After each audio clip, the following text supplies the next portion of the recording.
గ్రంథం 13వ అధ్యాయం 1-10 క్రూర మృగము. ఆ క్రూర మృగం ఎక్కడైతే ఉందో ఆ పదమంతా కూడా క్రీస్తు విరోధికి, అంత్య క్రీస్తుకి సంబంధించే. ఎందుకు వీడిని క్రూర మృగము అని పోల్చారంటే, వీడు మనిషి వేరు, మృగము వేరు.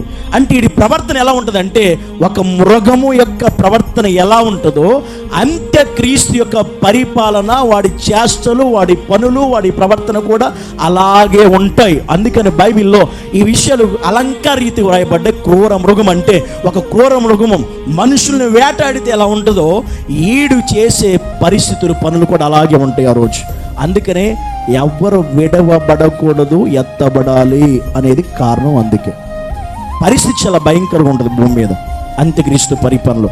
ఈ 7 పేర్లు వీడికి ఉన్నాయి: చిన్న కొమ్ము, క్రూరముఖము, వచ్చినట్టి రాజు, తనకిష్టం వచ్చినట్టు జరిగించేవాడు, నాశన పాత్రుడు, పాపపురుషుడు, ఎదిరించువాడు, క్రూరముఖము. ఇవన్నీ కూడా వాడు గూర్చి రాసిన మాటలు పరిశుద్ధ గ్రంథంలో.